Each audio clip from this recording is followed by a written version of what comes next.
Welcome back to another episode of Better.com podcast. First and foremost, I want to say congratulations to the New York Knicks. They're the 2026 NBA champions. They beat the Spurs 4-1. It was a good series all in all. I wouldn't say, and some Knicks fans are probably going to take this the wrong way, but it is what it is. This is my show. The better team didn't win. The most resilient team won. And let me explain. The Spurs had maybe four, five, not even four, maybe like 3 games out of that series where they were leading. They had pretty big leads, but they just weren't. I feel like too young. They made boneheaded plays, boneheaded turnovers. They just lacked experience, and the Knicks had experience on their side. They had an experienced head coach. They had OG that was experienced. He won the finals. Jordan Clarkson was in the finals. Mikal was in the finals. Cat's been playing for 10 plus years. Brunson playing multiple years.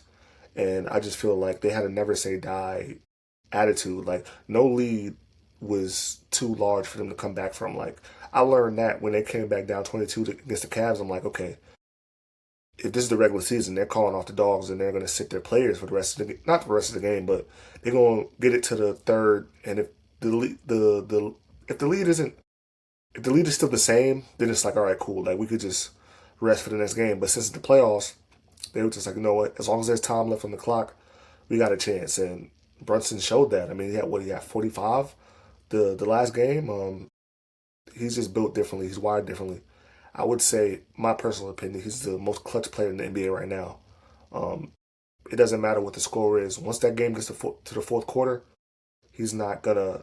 He's just not gonna go away. Like, any chance he can get to get his team a dub, he's gonna do it. It was nice to watch. It was like, I would say this. I'm not a Knicks fan, and I wanted the Knicks to lose just because they've been breeding all these fake fans, and I don't really respect it. You can't come out of nowhere and be like, okay, well, the team's winning now, so now I'm gonna just join the bandwagon. That's not how that works. To each his own. That's just me personally. I just feel like that's just weird. I don't really respect that. Ever will respect it, but I'll say it was nice to watch. To see Brunson, go through adversity. Also, I was happy. There was only, if I could name a player on the team that I was most happy for, that I wanted them, if and when they did win, which they did. One player that I was happy for was Karl Anthony Towns. Um, that dude's been through so much these past few years. Lost his mother to COVID. He mind you, she was there when he got his first All Star. She was there from the beginning.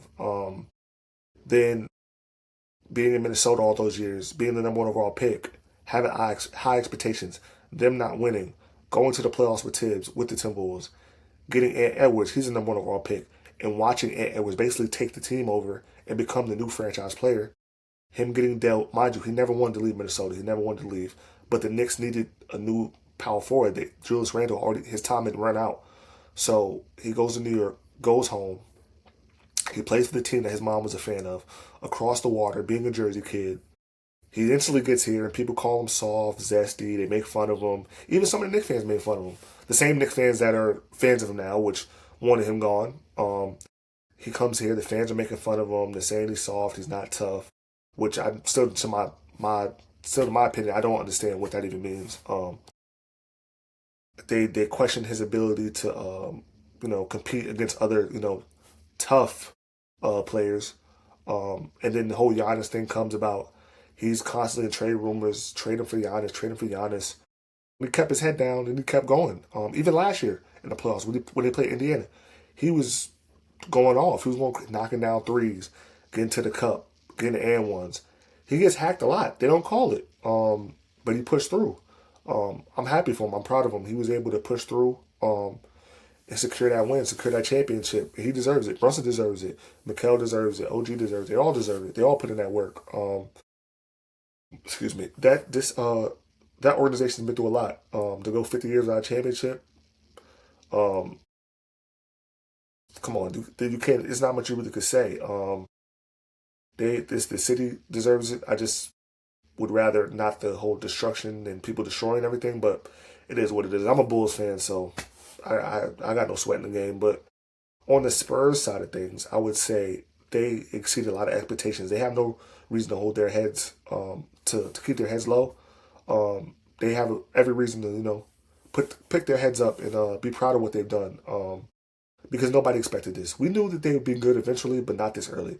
Like to knock off OKC, to go to take the Knicks as far as they took them. Basically, they had this championship in the bag. Like I'm not gonna say it was easy, but the way that they made it look was like, bro, we're young, but we're ready for this matchup against the Knicks, and they played their asses off against the Knicks. Like it was many different games where they had a chance to win, and they easily could have been champions. I know some Knicks fans probably gonna comment and say, "Oh, you're a hater. What do you mean, bro? Come on. Like if you watch basketball, if you watch these games, you will understand that. I get it. You guys won, yes, but at the same time, you guys saw we saw what you guys saw what the whole world saw. Um, I knew Dylan Harper was cold. I like Vassell. I like Wimby. I like Keldon Johnson. I like Carter Bryant. I like Julian Champagne.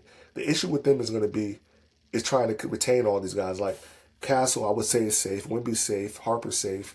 Carter's safe. Vassell right now is safe. Champagne, he shoots the hell out of the ball. A lot of teams could use him. It might be hard for them to pay him the money that he's going to demand. Um, Fox, I love Fox. I've been watching Fox since he was at Kentucky. He played like he didn't play like the Fox that I've watched in Sacramento and Kentucky. He took a little step back. Maybe that's because it's Wimby's team. Maybe that's because the young guys, he was letting the young guys eat. But the way that he's performing wasn't up to par, especially with the money that he's making, especially with the money that they paid him. Um, played 37 minutes last game, 7 points? I don't care who you are. If you're getting paid $200+ million, you got to do better than that. That's plain and simple. And I get it. His ankle was messed up, and he wasn't 100%. But this is the playoffs. Nobody's 100%. Everybody just played 82+ games. The Knicks played the in-season tournament cup game in Vegas. They played a bunch of games, no days off. What days they had a few days off here and there, but they was playing through injuries too. So that doesn't really affect me in any way, especially as a fan, because there was a lot of championships that have been won off of injury and off of sickness and people being unhealthy. But it is what it is. I was excited. I was happy. I'm always happy to watch good basketball. Like um, it's nice to see. Not that teams getting swept is a bad thing, but to get all the way to the end, especially watching the regular season games, you watch all these tanking teams and teams making rosters to lose to get higher draft picks. It's not really entertaining. That's why a lot of fans don't really. They watch in the beginning, they watch a little bit in the middle, and then they watch to the end, to basically just a sim just to get to the playoffs, because that's when the real basketball starts. But all in all, like I said, this is a good season. I really enjoyed this past NBA season. I'm excited for the off season. I'm excited to see what some of these players go. I'm excited to see how the Knicks respond next season, because now they're the hunter. Now they're at the top of the food chain now. So now you're gonna have a bunch of teams trying to bolster their roster to compete with what they have. But like I said, congratulations to the New York Knicks. You guys deserve it. Like, comment, subscribe, and I'll catch you guys on the next episode. Peace.